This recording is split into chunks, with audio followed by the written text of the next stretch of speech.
Bienvenidos a un nuevo video de Python. En primer lugar, quiero decir que estoy súper contento y súper agradecido por el apoyo del primer video que se hizo, ¿no? Acerca de esta introducción que armé de Python y de por qué está bueno, ¿no? El propósito y la usabilidad que tiene Python. Y la verdad que tuvo mucha aceptación desde muchas redes sociales, lo cual agradezco y también me sirve a mí como palanca para poder crear videos nuevos. Así que muchas gracias y empecemos con este video.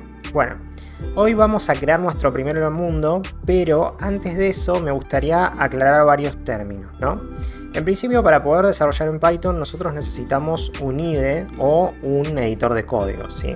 Hoy vamos a ver dos puntuales, ¿sí? Por un lado vamos a ver Visual Studio Code, que es conocidísimo ya en la industria, y por el otro PyCharm, que es de la gente de IntelliJ, ¿sí? Son los mismos que crearon Android Studio, IntelliJ. Bueno, es la gente de JetBrains, ¿no? IntelliJ es el IDE. ¿Cuál es la diferencia entre un IDE y un editor de código? Bueno, básicamente el editor de código sirve para justamente escribir código y se le pueden ir agregando plugins que le dan como cierta inteligencia, llamémoslo, ¿no? Ya Visual Studio Code está más cerca de ser un IDE, ¿sí? que un editor de código, pero básicamente sigue siendo un editor en sí. Al IDE también se le pueden agregar todo lo que es plugins, complementos, todas cosas de lo que es la empresa de JetBrains y algunos terceros, pero en realidad ya está mucho más preparado para lo que necesitemos, ¿sí? En este caso PyCharm es un IDE preparado para desarrollo en Python, entonces es mucho más fácil de baguear porque, por ejemplo, en Visual Studio Code hay que instalar un plugin para hacer el debugging, si mal recuerdo, o hay que hacer como unas configuraciones, y en el caso de PyCharm ya está todo configurado. Entonces está mucho más pensado para esto. Esto básicamente hace que en el caso de Visual Studio Code lo convierta como una especie de editor multipropósito, porque podemos programar en muchas tecnologías y adaptarlo a nuestras necesidades. En el caso de PyCharm no. En este caso es un editor pensado para desarrollar en Python, más allá de que uno pueda abrir no deja de ser como un editor internamente, ¿no? Puede abrir un archivo de, por ejemplo, HTML y modificar la información o lo que sea. En realidad está muy pensado para trabajar en Python, ¿sí? En todo lo que sea el ecosistema de Python. Por lo cual, si queremos algo más versátil, nos podemos inclinar por Visual Studio Code, o si ustedes capaz vienen de frontend, lo pueden hacer perfectamente. Y si queremos algo más pensado para desarrollo en Python, y principalmente si están empezando, quizás yo iría por PyCharm. Así que bueno, más allá de esta pequeña introducción, me gustaría hacer hincapié en que yo tengo un repositorio, ¿sí? Si no saben trabajar con Git o GitHub, tengo una lista de videos y un curso totalmente gratuito, tanto en YouTube como en Udemy, de cómo manejarse con esto. Pero lo importante es que este repositorio, que contiene código de Python y diferentes prácticas, justamente está pensado para poder tanto aprender como enseñar Python, ¿sí? Yo lo utilizo para las dos cosas, lo armé yo soy el fundador y lo hice hace unos 2 años y medio ya, sí. Entonces, lo interesante de esto es que pueden encontrar información muy actualizada en muchos aspectos fundamentales de Python, y otra que quizá no tanto, pero a la vez fui dejando comentarios y disclaimers de che, esto está básicamente un poco outdated o cosas así, ¿no? Entonces acá van a encontrar un montón de links y cosas interesantes acerca de cómo empezar y demás, que van a acompañar muchos de los videos que vamos a ir viendo en el proyecto. Hoy lo vamos a utilizar para ver un poco cómo se ve un proyecto armado y ya mucho más estructurado en los dos editores. Pues yo uso los dos, o sea, no se crean que soy de un team u otro, ¿no? Yo uso tanto PyCharm como Visual Studio Code. VS Code, que es otra forma de decirle. Básicamente lo utilizo para quizás desarrollo web del lado de frontend, y a PyCharm lo utilizo para hacer backend en Python, ¿no? Así que bueno, si abrimos este proyecto de Python Practice en Visual Studio Code, nos encontramos con todas estas carpetas, que son las mismas que vamos a ver en PyCharm, obviamente, pero vamos a tener como una interfaz distinta, ¿no? Acá vamos a tener el menú, donde podemos, por ejemplo, venir acá, que es la forma en la que yo abrí el proyecto, aprieto Open Folder, y me voy a mi carpeta de proyectos de Python y después, por ejemplo, Python Practices, y le doy a seleccionar carpeta. Esa es la manera, digamos, en la que yo abro este proyecto. Y después acá, fíjense que yo en realidad no tengo forma de poder ejecutar un programa, ¿sí? Así que lo que debería hacer es abrir una consola, que si mal recuerdo es acá en Terminal, New Terminal. Y esto básicamente me va a abrir la terminal. Ahí está. Esta terminal es una terminal especial. No le den muchas vueltas porque básicamente la utilizo. Después les puedo explicar cómo instalarla. Se llama OmyPosh, pero no es tan relevante a lo que necesitamos hacer con la consola normal que tengan ustedes. Incluso si están trabajando en Linux, en Mac o en Windows, lo van a hacer perfectamente. Entonces, en principio, lo importante acá es dos cosas. Primero, necesitamos ejecutar esto, y yo les comenté que para poder trabajar en Python necesitamos un IDE o un editor. Pero también necesitamos Python, ¿sí? Pues yo acá escribo Python, ¿sí? Le voy a dar Enter. Acá entro a la consola de Python y perfecto, ya está todo. Entonces yo le doy a Exit y me voy a la consola. Pero para tener Python necesitamos venir acá y... No, ahí está. No. Me hace la redirección. Ahí está. Porque vieron que Chrome tiene como esa inteligencia de que si nosotros ya buscamos varias veces de la misma manera, nos lleva directamente a la web. Y me lleva a la del repositorio, no es lo que queremos. Entonces, en la parte de... buscamos Python en Google y después venimos acá a python.org. Luego en Downloads y bajamos la versión que tengamos, que en el momento de grabar este video es la 3.12.4.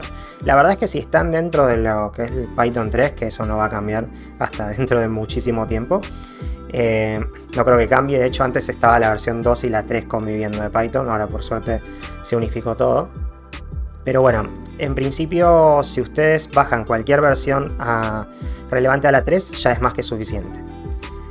Así que bueno, con esto ya tendrían Python básicamente instalado.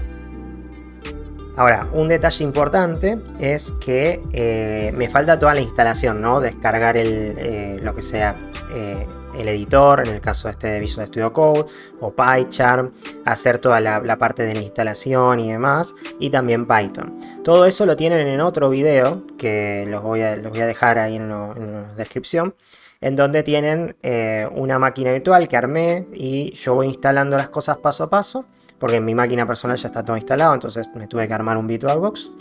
Y ahí pueden seguir toda la parte de la instalación paso a paso. Pero la verdad no tiene mucha ciencia, es mucho siguiente, al menos en lo que es Windows. En Linux medio que a veces viene preinstalado Python, y en otros puntos simplemente es una apt-get Python, o no me acuerdo cómo es en Fedora y eso, pero no es muy difícil, o sea, la instalación es muy sencilla. Y en el caso de los dos IDEs están disponibles para todas las plataformas, así que no se preocupen, en el caso de el editor y el IDE, ¿no?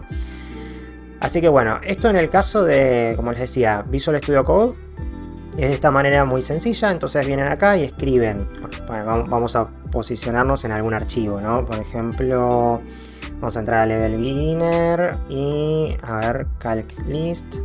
Sí, vamos a utilizar este. Entonces voy a entrar a Level Beginner, cd Level Beginner, y ya está, porque acá adentro voy a ejecutar. Entonces voy a escribir Python calc list.py. Ven como autocompleto, pero se ve bien, ¿no? Sí.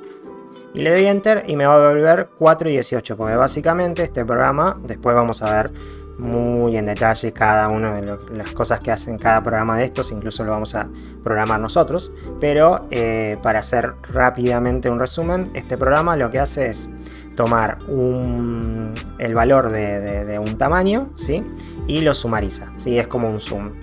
Y nosotros lo que le damos al valor es un array, ¿ven? Que acá devuelve todo el tamaño del array, y acá estamos devolviendo un string, ¿sí?